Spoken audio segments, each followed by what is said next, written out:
L'escrime, un sport qui mêle plusieurs armes dans sa même discipline et qui aujourd'hui va permettre dans quelques semaines à Paris d'être l'une des plus belles chances de médaille pour l'équipe de France. On retrace le passé olympique de l'escrime, sa présentation et puis également toutes les infos à savoir pour Paris 2024.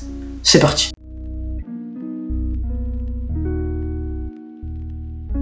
Salut les amis, j'espère que vous allez bien et bienvenue pour la continuité de cette série pour parler cette fois d'escrime aujourd'hui dans cette vidéo. Si la série vous plaît, n'hésitez pas à vous abonner à la chaîne, à liker la vidéo puis à la commenter également pour voir ce que vous voyez comme médaille française, pourquoi pas. De notre côté, on parle directement pour cet épisode escrime.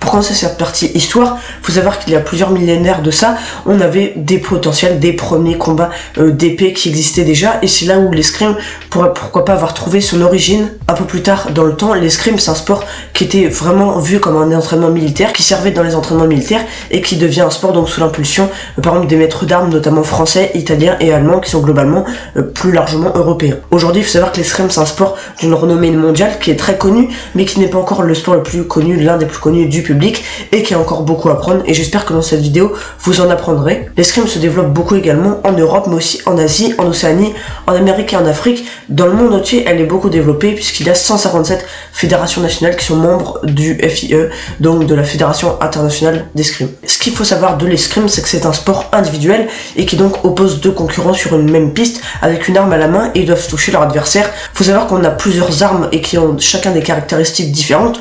On a par exemple le sabre qui va permettre de toucher son adversaire avec toutes les parties de la lame, que ce soit la pointe, on va appeler ça, le tranchant ou également le dos, et puis les autres armes qui sont l'épée et le fleuret. Le fleuret et l'épée, quant à elles, permettent d'inscrire des points uniquement avec la pointe de l'arme, mais sauf que là, faut savoir que dans ces deux armes, on va pouvoir inscrire des... Ça va être sur toutes les parties du corps, par exemple pour l'épée, ça va être le masque qui va être inclus, également les chaussures, et uniquement sur le tronc, par exemple, on va avoir le buste, les épaules et le cou pour le fleuret. Faut savoir que l'escrimeur qui atteint 15 points en premier remporte, ou si on a un temps imparti, c'est celui qui a donc le plus de points. Et on a aussi une variante par équipe où là c'est la première équipe à 45 points ou qui en a le plus également à la fin du temps réglementaire qui l'emporte. Du côté du passé olympique de l'escrime, c'est un sport qui va apparaître dès 1896 à Athènes pour ne plus jamais le quitter jusqu'à aujourd'hui en 2024. Les femmes, quant à elles, vont venir à partir de 1924 lors des Jeux de Paris et utiliseront exclusivement le fleuret. Puis à partir de 1996 à Atlanta, faut savoir que l'introduction de l'épée féminine va s'effectuer.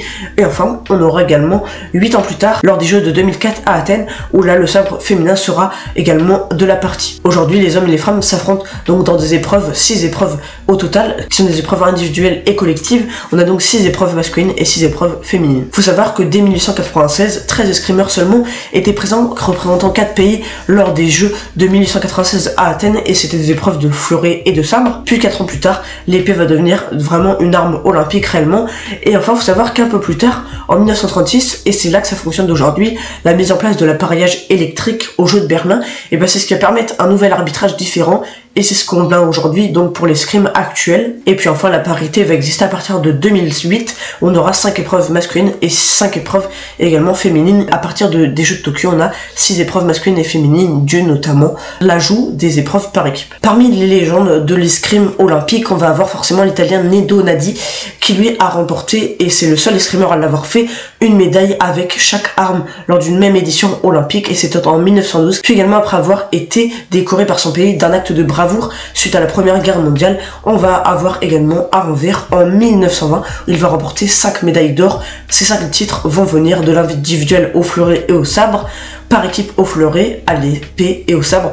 Donc voilà des titres individuels et collectifs pour un grand italien qui est Nedo Nadi, qui reste dans la légende de l'escrime. On peut citer également une autre italienne qui est Valentina Vezzali, qui elle a été championne olympique de fleuret individuel en 2000, 2004 et 2008. Elle a également été deuxième en 1996 et troisième en 2012, et puis par équipe également en 1996, 2000 et 2012. Elle a vraiment une grande longévité avec des titres comme Nedo Nadi en individuel puis en collectif, qui font que c'est une légende également. Et le recordman des médailles olympiques en escrime est un autre italien, c'est Edoardo Mangiarotti. Il a tout simplement remporté 6 médailles d'or, 5 médailles d'argent et 2 de bronze à l'épée et au fleuret entre 1936 et 1960, une longévité énorme qui font que l'Italie est l'un des plus grands pays en escrime, et c'est ce qu'on va voir dans ce tableau des médailles, puisque l'Italie est première depuis 1896 à Athènes aux Jeux Olympiques avec 49 médailles d'or, 15 médailles d'argent, 35 de bronze pour un total de 130 métaux récoltés. Et puis derrière on a notre chère équipe de France avec 44 titres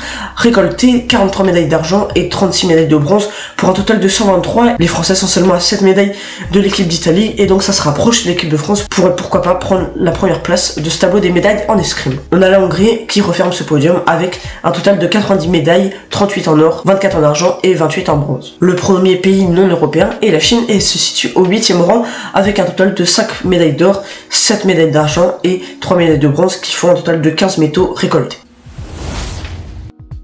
Là où l'histoire pourrait s'écrire après quelques athlètes de légende, c'est à Paris en 2024 où les épreuves d'escrime auront lieu dès le premier jour du 27 juillet jusqu'au 4 août. Elles se situeront, ces épreuves d'escrime, dans le Grand Palais, un monument parisien qui est très proche d'ailleurs des Champs-Élysées, ouvert en 1900. Et puis ce site, il va également accueillir des épreuves de taekwondo et celles de taekwondo et d'escrime également aux Jeux paralympiques. Au moment où cette vidéo est tournée, on connaît presque toute l'équipe de France olympique. Il manque juste l'équipe de France de fleuret femmes qui va prochainement arriver. Elle sera sûrement sortie probablement avant la vidéo.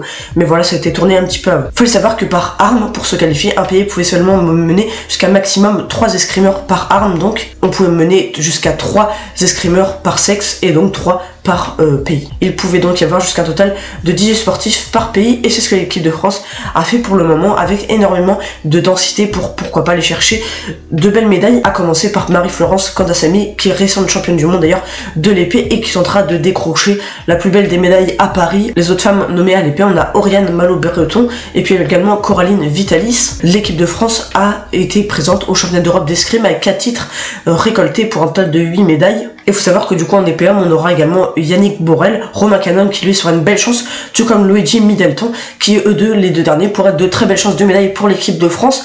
Du côté du fleuret, on aura le français en forme et qui pourra performer Enzo Lefort, Maxime Poty et puis également Julien Mertine. La section de fleuret femmes n'est pas encore connue. Du côté du sabre, on connaît les 6 autres escrimeurs qualifiés pour Paris avec Boladé Apiti, Sébastien Patrice et également Maxime Pianfetti. Et puis les dernières femmes qualifiées, on a Manon Apiti-Brunet, Sarah Balzer et puis également Cécilia Berdet qui pourrait donc elle aussi, pourquoi pas aller chercher quelques médailles. Mais si on peut tirer quelques athlètes, les amis, les plus grosses athlètes qui pourraient avoir des chances de médailles, on pourra avoir forcément Marie-Florence Kandasamy en escrime, en épée, donc Saora Tibus qui n'est pas encore qualifiée, on n'a pas encore la section du fleuret mais qui elle aussi est une grande chance de médaille. Et puis également Yannick Borel en épée, lui aussi a une belle chance de médaille. Et ne feront pas oublier le par équipe du côté de l'épée en femme qui pourrait également performer avec quelques bons résultats récemment.